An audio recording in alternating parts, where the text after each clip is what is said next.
गांव के एक कोने में मिट्टी की झोपड़ी के अंदर अर्जुन अपनी पत्नी सुजाता और बेटे गोपाल के साथ बैठा था। उनका परिवार बेहद गरीब था और कई दिनों से घर में ठीक से खाना भी नहीं बना था। सुजाता की आंखों में चिंता थी और गोपाल भूख से कमजोर हो चुका था। अर्जुन, अब हमें कुछ करना होगा। अर्जुन एक मजबूत दिल का युवक था। वह हमेशा अपने परिवार के लिए कुछ बड़ा करना चाहता था। तभी गांव की एक बुजुर्ग औरत उनके घर आई।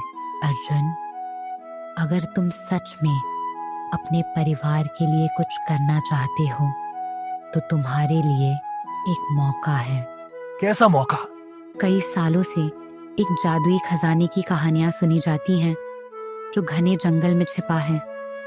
कहा जाता है कि वह खजाना पाने वाला इंसान अपनी सारी परेशानियां खत्म कर सकता है, लेकिन वहां तक पहुंचना आसान नहीं है। रास्ते में पहेलियां हैं, चुनौतियां हैं और कुछ खतरनाक लोग भी हैं। अर्जुन ने अपनी पत्नी और बेटे की ओर देखा। उसने मन ही मन फैसला कर लिया कि वह इस खजाने को खोज कर रहेगा। अगली सुबह सूरज उगते ही अर्जुन अपनी यात्रा के लिए तैयार हो गया। सुजाता ने उसके लिए रोटी और थोड़ा सा गुड़ बांध दिया। पिताजी, क्या आप जल्दी लौटेंगे? हाँ बेटा, मैं जल्दी लौटूंगा और तुम्हारे लिए कुछ खास लेकर आऊंगा। सावधान रहना अर्जुन, यह जंगल खतरों से भरा है। अर्जुन ने सहमति में सिर हिलाया और गांव के बाहर की ओर बढ़ गया। अर्जुन ने नक्शे को खोलकर देखा। नक्शे के अनुसार जंगल गांव से कुछ ही मील की दूरी पर था। जैसे ही वह जंगल के प्रवेश द्वार तक पहुंचा, वहां एक विशाल पत्थर का द्वार खड़ा था। अचानक द्वार के पास एक आवाज गूंजी। जो कोई भी इस जंगल में प्रवेश करना चाहता है उसे मेरी पहेली का उत्तर देना होगा। अर्जुन ने चौंक कर चारों ओर देखा, लेकिन कोई नजर नहीं आया। तभी द्वार के ऊपर उभरे हुए पत्थरों में एक चेहरा दिखाई दिया। यह वही जादुई द्वार था जिसकी बात उस बूढ़ी औरत ने की थी। उसने कहा, एक ऐसी चीज जो जितनी ज्यादा हो उतना कम दिखती है, अगर पूरी हो जाए तो चारों ओर अंधेरा छा जाता है। बताओ मैं कौन हूं? अचानक उसके दिमाग में बिजली सी कौंधी और उसने उत्तर दिया, अंधेरा। जैसे ही पत्थर का चेहरा शांत हुआ, दीवार में अपने आप रास्ता खुल गया। अर्जुन जादुई जंगल की ओर बढ़ चला, जहां उसे बहुत सारी मुश्किलों को पार करना था। अर्जुन ने गहरी सांस ली और अपने सफर को जारी रखा। अब वह जंगल के और भी गहरे हिस्से में पहुंच चुका था। अर्जुन पत्थर की दीवार पार कर आगे बढ़ा तो जंगल और घना एवं रहस्यमयी हो गया। चारों ओर अजीब सी खामोशी थी, मानो पूरा जंगल उसकी हर हरकत पर नजर रख रहा हो। हवा में अजीब सी गंध थी और पेड़ों की शाखाएं एक दूसरे से टकराकर सिसकियां भर रही थी। अचानक अर्जुन को किसी के हंसने की आवाज़ों सुनाई दी। यह आवाज बहुत ही धीमी और डरावनी थी, मानो कोई उसके ठीक पीछे खड़ा होकर उसका मजाक उड़ा रहा हो। कौन है वहां? अर्जुन ने तेज आवाज में पूछा। कोई जवाब नहीं आया। फिर एक और आवाज गूंजी, अगर सही रास्ता पाना चाहते हो तो मेरी पहेली हल करो, वरना तुम इसी जंगल में भटकते रहोगे। अर्जुन चौकन्ना हो गया। उसने इधर उधर देखा, लेकिन उसे कोई नजर नहीं आया। अर्जुन ने आत्मविश्वास से कहा, पहेली पूछो। रहस्यमयी आवाज ने धीरे धीरे कहा, मैं आगे बढ़ता हूं लेकिन कहीं नहीं जाता, हर जगह हूं पर कोई मुझे पकड़ नहीं सकता। बताओ मैं कौन हूं? अर्जुन ने तुरंत जवाब देने की कोशिश नहीं की। उसने गहरी सांस ली और सोचने लगा। अर्जुन ने सोचा, आगे बढ़ता है लेकिन कहीं नहीं जाता, हर जगह है लेकिन पकड़ा नहीं जा सकता।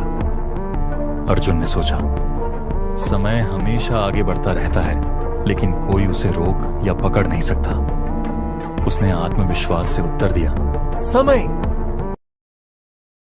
कुछ क्षणों तक जंगल पूरी तरह शांत हो गया। फिर अचानक एक तेज हवा चली और अर्जुन के सामने की झाड़ियों में एक रास्ता खुल गई। सही उत्तर। लेकिन आगे और भी कठिन चुनौतियां हैं अर्जुन। रहस्यमयी आवाज ने कहा और फिर गायब हो गई। अर्जुन जानता था कि यह सफर आसान नहीं होगा, लेकिन वह अपने परिवार के लिए यह सब करने को तैयार था। उसने हिम्मत जुटाई और उस नई खुली रास्ते की ओर बढ़ चला। अर्जुन धीरे धीरे रास्ते पर आगे बढ़ा।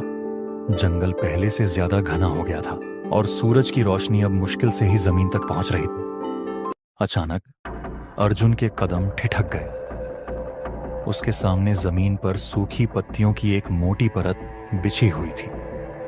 यह कुछ ज्यादा ही व्यवस्थित लग रही थी, जैसे किसी ने जानबूझकर इसे इस तरह रखा हो। ये जरूर कोई जाल है। अर्जुन ने मन ही मन सोचा और सतर्क हो गया। अचानक जमीन हिलने लगी और एक बड़ा गड्ढा खुल गया। अंदर तेज नुकीली लकड़ियां लगी। अर्जुन को एहसास हुआ कि अगर वह सावधान न होता तो इसी गड्ढे में गिर जाता। कोई चाहता है कि मैं यहां गिर जाऊं। उसने धीरे से कहा और चारों ओर देखने लगा, लेकिन जंगल में कोई नहीं दिख रहा था।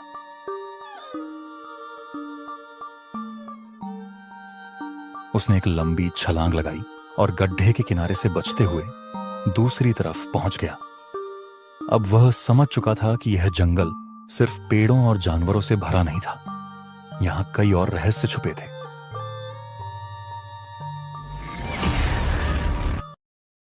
थोड़ी दूर आगे बढ़ने पर उसे एक पुराने पेड़ के तने के पास कुछ चमकता हुआ दिखा।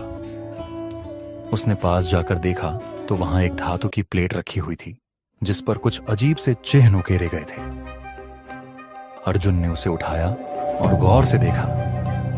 यह एक नक्शा था, लेकिन नक्शे पर कुछ अजीब अक्षर लिखे हुए थे जिन्हें पढ़ना आसान नहीं था। अर्जुन ने सोचा, शायद यह भी एक पहेली है। उसने नक्शे को संभाल कर रखा और आगे बढ़ गया, यह जानते हुए कि आगे की यात्रा और भी कठिन होने वाली थी। अर्जुन ने नक्शे को ध्यान से देखा, जिस पर रहस्यमयी चिन्ह और रेखाएं उकेरी गई थीं।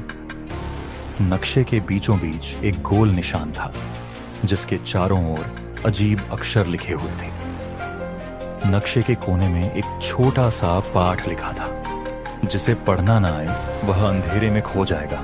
आसमान से उतरती किरण ही इसे समझने की कुंजी है। अर्जुन ने चारों ओर देखा। जंगल घना था और सूरज की रोशनी मुश्किल से ही नीचे आ रही थी, लेकिन नक्शे की इस पहेली ने उसे सोचने पर मजबूर कर दिया। आसमान से उतरती किरण? क्या इसका मतलब सूरज की रोशनी है? मुझे नक्शे को किसी रोशनी में देखना होगा। उसने नक्शे को उस रोशनी के सामने किया और तभी उसे कुछ जादुई दिखा। नक्शे के अक्षर धीरे धीरे चमकने लगे और उनका अर्थ स्पष्ट होने लगा, जिस पे लिखा था, उत्तर पश्चिम दिशा में एक अकेला वृक्ष, जहां चट्टान गिरे और नदी मिले, वहीं सोया है सोने का राज, परंतु पहेली के बिना द्वार न खुले। अर्जुन की आंखें चमक उठी। अब उसे उत्तर पश्चिम दिशा में जाना था और उस खास जगह को ढूंढना था। चलते चलते वह एक अजीब सी जगह पर पहुंचा। वहां एक पुराना विशाल बरगद का पेड़ खड़ा था, जिसकी जड़ें जमीन से बाहर निकली हुई थी। इस पेड़ के नीचे एक बुजुर्ग बैठे थे, जो लंबी सफेद दाढ़ी और गहरी आंखों वाले थे। उनके हाथ में एक लकड़ी की छड़ी थी, जो रहस्यमयी ढंग से चमक रही थी। अर्जुन ने सतर्क होकर पूछा, क्या आप इस जंगल के रक्षक हैं? बुजुर्ग मुस्कुराए और बोले, मैं वह हूं जो रास्ता दिखाता है, पर उसे पार करने का फैसला तुम्हारा होता है। अर्जुन समझ गया कि यह कोई साधारण व्यक्ति नहीं है। उसने सीधा सवाल किया, मुझे खजाने तक जाने का रास्ता चाहिए। क्या आप मेरी मदद कर सकते हैं? खजाने तक पहुंचने के लिए तुम्हें मेरी पहेली का उत्तर देना होगा। अगर सही उत्तर दिया तो मैं तुम्हें आगे जाने दूंगा। अगर गलत दिया तो तुम हमेशा के लिए इस जंगल में भटक जाओगे। अर्जुन ने गहरी सांस ली और कहा, पूछिए अपनी पहेली। एक ऐसा घर जिसमें कोई दरवाजा नहीं, उसके अंदर सोया एक छोटा राजा है। दीवारें सफेद, छत भी सफेद, पर खोलते ही बस एक ही रंग नजर आए। बताओ यह क्या है? अर्जुन सोच में पड़ गया। यह पहेली काफी कठिन थी। उसने शब्दों को दोहराया, कोई दरवाजा नहीं, छोटा राजा, दीवारें सफेद और खोलने पर सिर्फ एक रंग। वह सोचने लगा कि ऐसा कौन सा घर हो सकता है। अचानक उसके दिमाग में एक विचार आया। अंडा। अंडे का छिलका सफेद होता है, उसके अंदर पीला योक यानी राजा होता है। जब हम इसे खोलते हैं तो सिर्फ पीला और सफेद रंग नजर आता है। बुजुर्ग मुस्कुराए और बोले, शाबाश, तुमने सही उत्तर दिया। जैसे ही उन्होंने यह कहा, उनके पीछे एक जादुई द्वार प्रकट हो गया। वह सुनहरे रंग का था और उस पर प्राचीन प्रतीक खुदे हुए थे। अब तुम अपने सफर को आगे बढ़ा सकते हो, लेकिन याद रखना, असली परीक्षा अभी बाकी है। अर्जुन पूरे आत्मविश्वास के साथ जादुई द्वार की ओर कदम बढ़ाया। अंदर घुप अंधेरा था, लेकिन अर्जुन बिना डरे आगे बढ़ गया। द्वार के अंदर पहुंचते ही दरवाजा अपने आप गायब हो गया। चारों तरफ केवल घना अंधकार था। अचानक एक हल्की नीली रोशनी चमकी और एक रहस्यमयी आवाज गूंजने लगी। खजाने की ओर बढ़ने से पहले तुम्हें अपनी बुद्धि और साहस की परीक्षा देनी होगी। अर्जुन सतर्क हो गया। अचानक सामने की जमीन हिलने लगी और वहां 3 दरवाजे प्रकट हो गए। हर दरवाजे के ऊपर कुछ लिखा था। पहला दरवाजा, यहां से गुजरने वाला हमेशा अंधेरे में खो जाता है। दूसरा दरवाजा, जो यहां जाएगा उसे समय में कैद कर दिया जाएगा। तीसरा दरवाजा, यहां घातक आग है जो सब कुछ जला देती है। अर्जुन ने तीनों दरवाजों को ध्यान से देखा और सोचा, अगर मैं पहले से गुजरता हूं तो मैं अंधेरे में खो जाऊंगा, अगर मैं दूसरे से जाता हूं तो समय में फंस जाऊंगा, और तीसरा तो सीधे जलाने की धमकी दे रहा है। लेकिन इनमें से एक रास्ता जरूर सही होगा। वह ध्यान से हर शब्द पर विचार करने लगा। तभी उसे एक बात समझ आई। अगर आग सब कुछ जला देती है तो दरवाजा भी जल जाना चाहिए था, लेकिन यह दरवाजा अब भी यहाँ खड़ा है। इसका मतलब है कि यह आग असली नहीं है। उसने बिना हिचकिचाए तीसरा दरवाजा के पास गया और अंदर चला गया। जैसे ही वह अंदर पहुंचा, वहां कोई आग नहीं थी। वह पूरी तरह सुरक्षित था। तभी रहस्यमयी आवाज फिर से गूंजी। शाबाश, तुमने सही रास्ता चुना। तुम्हारी बुद्धि और हिम्मत दोनों ने तुम्हें बचाया, लेकिन सफर अभी खत्म नहीं हुआ। आगे तुम्हें और भी बड़ी चुनौतियां मिलेंगी। उसने अपने कदम आगे बढ़ाए, खजाने के रहस्य को उजागर करने के लिए। अर्जुन जंगल में चलते चलते जंगल की एक गुफा में जा पहुंचा। उस गुफा में कुछ तो अजीब था, मानो जैसे कई जानवर उसके अंदर बैठे हों। अर्जुन गुफा में इधर उधर देखने लगा।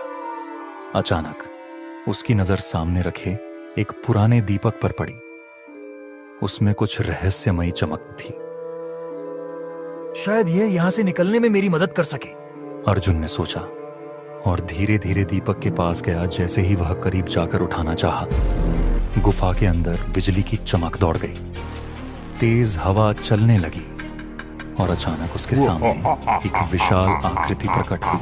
अर्जुन ने चौंक कर पीछे हटने की कोशिश की, लेकिन अब वह एक विशाल जिन्न के सामने खड़ा था। जिन्न की लाल चमकती आंखें थीं और उसका शरीर धुएं की तरह हवा में लहरा रहा था। उसने गहरी आवाज में कहा, मुझे आजाद करने के लिए धन्यवाद, इंसान। मैं इस दीपक का जिन्न हूं। बताओ, तुम यहां कैसे आए? मैं खजाने की तलाश में हूं, लेकिन इस गुफा में फंस गया हूं। क्या तुम मेरी मदद कर सकते हो? अगर तुम इस गुफा से बाहर निकलना चाहते हो तो तुम्हें मेरे सवालों का सही उत्तर देना होगा। अगर सही उत्तर दिया तो मैं तुम्हें छोड़ दूंगा, लेकिन अगर गलत जवाब दिया तो मैं तुम्हें यही मार दूंगा। अर्जुन ने गहरी सांस ली और कहा, पूछो अपनी पहेली। ऐसी कौन सी चीज है जिसे जितना काटो वह उतनी लंबी होती जाती है? वह गहराई से सोचने लगा। अचानक उसे जवाब सूझा और उसने तुरंत कहा, वह परछाई है। जवाब सुनते ही जिन्न गायब हो गया। अर्जुन जैसे ही जादुई गुफा में आगे बढ़ा, उसने खुद को एक विशाल भूल भुलैया में पाया। दीवारें ऊंची और चिकनी थीं। जिससे चढ़कर बाहर निकलना असंभव था। हर मोड़ पर रास्ता बदल जाता था, मानो यह भूल भुलैया खुद जिंदा हो। जैसे ही उसने आगे बढ़ने की कोशिश की, किसी ने गहरी आवाज में कहा, अगर तुम इस भूल भुलैया से बाहर निकलना चाहते हो तो तुम्हें मुझे पहचानना होगा। मेरे पास कोई पंख नहीं, फिर भी मैं उड़ सकता हूं। मेरे पास कोई आंख नहीं, फिर भी मैं रो सकता हूं। मैं बिना शरीर के चलता हूं, फिर भी तुम्हें महसूस हो सकता हूं। बताओ मैं कौन हूं? अर्जुन ने गहरी सांस ली। यह उसकी आखिरी परीक्षा थी। उसने ध्यान से सोचना शुरू किया। कोई चीज जो उड़ सकती है मगर उसके पंख नहीं है, जो रो सकती है मगर उसकी आंखें नहीं है, और जो बिना शरीर के महसूस की जा सकती है। उसने कुछ देर तक सोचा, फिर अचानक उसे समझ आया। यह तो हवा है। हवा उड़ सकती है। तूफान आने पर ऐसा लगता है कि वह रो रही हो, और यह बिना शरीर के भी महसूस की जा सकती है। जैसे ही उसने उत्तर दिया, पूरी भूल भुलैया हिलने लगी। दीवारें धीरे धीरे गायब होने लगीं और उसके सामने एक सीधा रास्ता खुल गया। अर्जुन ने आगे बढ़कर देखा। सामने एक ऊंचा मंच था जिस पर एक सुनहरी तिजोरी रखी थी। जैसे ही उसने तिजोरी खोली, उसकी आंखें आश्चर्य से चमक उठी। अंदर सोने चांदी के सिक्के, कीमती रत्न और सबसे बढ़कर एक जादुई कालीन रखा था। उसे समझ आ गया कि यह उड़ने वाला जादुई कालीन है। अब वह अपने परिवार को गरीबी से निकाल सकता था।